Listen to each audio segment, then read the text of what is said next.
नमस्कार दोस्तों, आप सभी का फिर से एक बार बहुत बहुत स्वागत है मेरे चैनल मिथिका में, जहां मैं आप लोगों को ऐसी नई नई कहानियां सुनाती हूं जो आपने पहले कभी नहीं सुनी होंगी। तो चलिए आज की कहानी शुरू करते हैं। जापानीज योकाई सीरीज में आज मैं आप लोगों को शिनिगामी के बारे में बताने जा रही हूँ। क्या आपने कभी शिनिगामी के बारे में सुना है? जापानीज कल्चर में शिनिगामी एक बड़ा ही रहस्यमय पात्र है। अक्सर इनकी कहानियां लोक कथा, मांगा और एनिमे स्टोरीज के द्वारा सुनाई जाती है। शिनिगामी शब्द का अर्थ आमतौर पर अंडरवर्ल्ड के संरक्षक के रूप में किया जा सकता है। अब ये जरूरी नहीं कि अंडरवर्ल्ड के संरक्षक होने की वजह से सारे शिनिगामी दिखने में डरावने हों। बहुत सारी कहानियों में हम ये देख पाते हैं कि उनका पर्सनालिटी बड़ा ही अनोखा और दिलचस्प है। सिर्फ अंडरवर्ल्ड के संरक्षक होने की वजह से उनको विलन समझ लेना गलत होगा, क्योंकि जापानीज कल्चर में ये बड़े ही महत्वपूर्ण भूमिका निभाते हैं। जब कोई इंसान मर जाता है, उसकी आत्मा शरीर से बाहर निकलकर इधर उधर भटकने लगता है, क्योंकि अब आगे क्या करना है ये उसे पता नहीं होता है। उस भटके हुए आत्मा को सही राह दिखाकर अंडरवर्ल्ड तक ले जाना इन्हीं का काम होता है।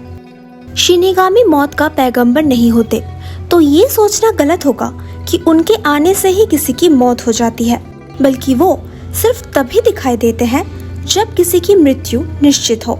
जीवन और मृत्यु के बीच समानता बनाए रखना भी इन्हीं की जिम्मेदारी होती है। वो ये सुनिश्चित करते हैं कि सब कुछ बिना किसी रुकावट या गलती के वैसे ही हो जैसा कि होना तय है।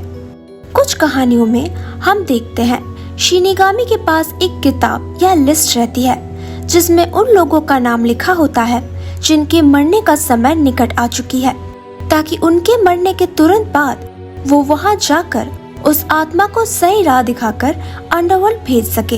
ये भी इंसानों की तरह चतुर, दयालु, रहस्यमय या शरारती हो सकते हैं, और यही कारण है कि शिनिगामी की कहानियां इतनी दिलचस्प होती है, क्योंकि उनमें से प्रत्येक के पास अपनी अपनी जिम्मेदारियों को निभाने का अलग और अनोखा अंदाज होता है।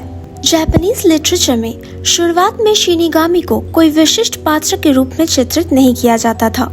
कहानी के अनुसार उन्हें बस मौत के साथ जोड़ दिया जाता था। ये दरअसल मौत को एक प्राकृतिक घटना की तरह देखने वाले पारंपरिक जापानी दृष्टिकोण को दर्शाती थी, जिसे घटने के लिए किसी दूसरे किरदार की जरूरत नहीं पड़ती। मगर जैसे जैसे एडो और मेजी पीरियड्स के दौरान जापानीज लिटरेचर और थिएटर डेवलप होती गई, शिनिगामी को एक किरदार के रूप में ज्यादा से ज्यादा चित्रित किया जाने लगा। वो अक्सर दुर्घटना से जुड़ी हुई मौत की कहानियों के साथ जुड़े हुए होते थे, एक ऐसे सत्ता के रूप में जो इंसान के मौत का कारण बनता है या उसे मरने के लिए प्रभावित करता है। मेजी पीरियड के दौरान पश्चिमी कल्चर से प्रभावित होकर शिनिगामी को ग्रिम रीपर के किरदार की तरह भी चित्रित किया जाने लगा। शिनिगामी की कहानियां पूरे जापान में प्रसिद्ध हैं।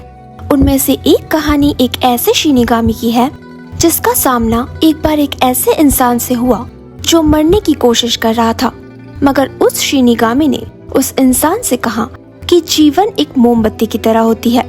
उसका काम होता है अपने आसपास को रोशन करना, और उसे सिर्फ तभी बुझना चाहिए जब पूरी मोम पिघल चुकी हो, और तुम्हें अभी और जीना है और अच्छे कामों के द्वारा अपने आसपास को रोशन करना है। उस इंसान को प्रोत्साहन देने के लिए उस शिनिगामी ने उस इंसान को मौत से बचने का तरीका सिखा दिया और आसपास के बाकी शिनिगामी को वहां से भगा दिया, जो वहां उस इंसान की आत्मा को ले जाने आए थे, ताकि उसे थोड़ा और वक्त मिल सके अपने जीवन को सुधारने का। इस नए शक्ति का इस्तेमाल करके वो इंसान जल्द ही बहुत सारे पैसों का मालिक बन गया, और उसके साथ साथ लालची भी। अपने मन मर्जी से चलने के कारण उसकी जीवन रेखा छोटी होने लगी, और ठीक उस वक्त जब वो जीना चाहता था, उसकी मौत हो गई। 20th और खासकर 21st सेंचुरी के दौरान जैसे जैसे मांगा और एनिमे की लोकप्रियता बढ़ती गई, शिनिगामी के किरदार को पूरी तरह से बदलकर बहुत ही कॉम्प्लेक्स और कैरिस्मेटिक बना दिया गया। उनमें से एक एग्जाम्पल है द डेथ नोट सीरीज, जहां शिनिगामी को एक शक्तिशाली सत्ता के रूप में दर्शाया गया है, जहां वो अपनी मर्जी से जिंदगी और मौत की हेरा फेरी कर रहे हैं और उनका ये आधुनिक रूप उनके पारंपरिक रूप से बिल्कुल विपरीत है।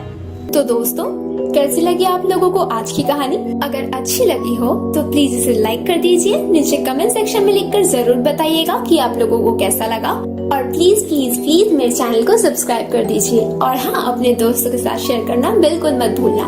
मैं आप लोगों से मिलूंगी अगले हफ्ते एक और नई कहानी के साथ।